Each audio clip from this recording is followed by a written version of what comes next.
Hi guys, welcome to my channel again. তো দেখো, চলে আসছে নতুন একটা ভিডিও নিয়ে। তো আজকের এই ভিডিওটা একটা খুবই গুরুত্বপূর্ণ, কারণ এই ক্ষেত্রে পশ্চিমবঙ্গে এটা আমরা বারবার জায়গাতে দেখছি যে লক্ষ্মী ভাণ্ডার যেমন দেওয়া হচ্ছে কর্মীদের, মানে সেখানে লক্ষ্মী ভাণ্ডারের কর্মীরা এখন আপাতত 1,000 টাকা এবং 1,200 টাকা করে পাচ্ছেন। ঠিক আছে। তো সেই ক্ষেত্রে যেটা বলা হচ্ছে যে লক্ষ্মী ভাণ্ডারের মতনই গণেশ ভাণ্ডার কিন্তু চালু হতে পারে। এবং এটা কিসের কাদের জন্য?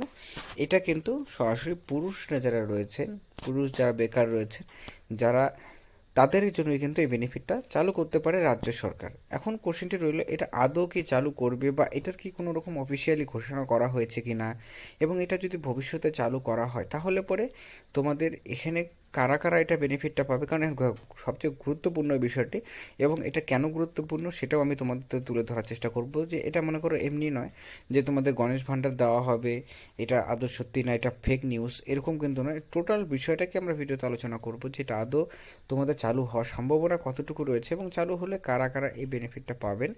তো অবশ্যই তার জন্য ভিডিওটি শেষ পর্যন্ত দেখতে হবে। খুবই গুরুত্বপূর্ণ একটা বিষয় এখানে। তো যারা বেকার রয়েছে, যে সমস্ত ছেলেরা বা যে সমস্ত যারা যারা কাজ করছে, তাদের তাদের জন্য যদি এটা মহিলাদের শুধুমাত্র দেওয়া হচ্ছে, তো সেক্ষেত্রে যদি পুরুষদের ক্ষেত্রে এই বেনিফিটটা পাওয়া যায় তো অবশ্যই একটা বেনিফিট অবশ্যই হয়। তো সেক্ষেত্রে ডিটেলসে এই ভিডিওতে আলোচনা করব।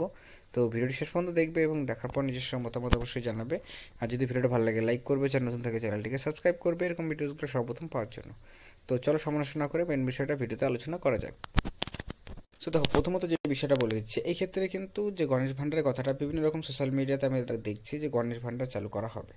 তো দেখো, এখনও পর্যন্ত তোমাদের যে বিষয়টা আমরা তুলে ধরার চেষ্টা করব যে কারা কারা বেনিফিটটা পাবে। প্রথমত যে পুরুষরা রয়েছে, সেম প্রসেস। ঠিক আছে।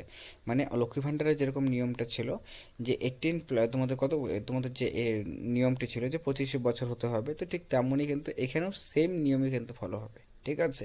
মানে এখানে এটা নয় যে তোমাদের যে অন্য নিয়ম চালু হবে সেরকম নয়, লক্ষ্মী ভাণ্ডারের যে নিয়ম রয়েছে একদম সিমিলার টাইপেরই কিন্তু নিয়ম চালু হবে এখানে। শুধুমাত্র কি লক্ষ্মী ভাণ্ডার যেটা মহিলাদেরকে দেওয়া হতো, এবং এই ক্ষেত্রে গণেশ ভাণ্ডার কিন্তু যে পুরুষরা রয়েছেন তাদেরকে দেওয়া হবে। এখন এটার নামটা গণেশ ভাণ্ডার করা হবে কি হবে না, এই বিষয় নিয়েও একটা কিন্তু কোশ্চেন মার্ক রয়েছে, কারণ এখনও পর্যন্ত রাজ্য সরকার দ্বারা অফিসিয়ালি ঘোষণা করা হয়নি। বাট এটা চালু হওয়ার সম্ভাবনা কিন্তু প্রবল রয়েছে, বাট কবে চালু হতে পারে এটাও একটা ইম্পর্টেন্ট। দেখো, আপাতত চালু হওয়ার সম্ভাবনা নেই, কিন্তু সামনে যেহেতু 2026-এ যে ভোট রয়েছে, মানে সে পঞ্চায়েত ভোট রয়েছে, তো সেই পঞ্চায়েত ভোটের আগে কিন্তু এটা একটা বড় সড়ো চমক হতে পারে রাজ্য সরকারের। এবং এটা যদি তোমাদের রাজ্য সরকার চালু করে তাহলে ভোট ব্যাংকে কিন্তু অবশ্যই এটা বিশালভাবে করে কিন্তু এটার প্রভাব পড়বে। ঠিক আছে।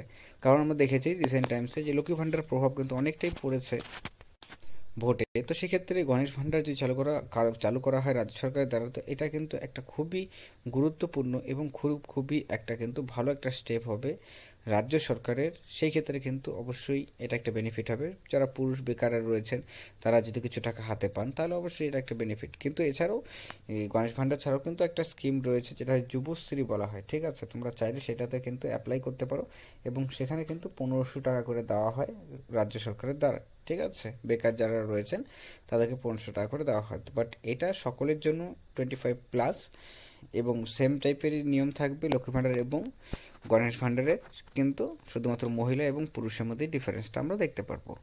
তো যাই হোক, আশা করি বুঝতে পারলে বিষয়টি, এবং সেক্ষেত্রে 2,000 টাকা দেওয়া হতে পারে বা লক্ষ্মী ভাণ্ডারের মতন 1,000, 1,200 টাকা করেও দেওয়া হতে পারে। বাট সম্ভাবনা কিন্তু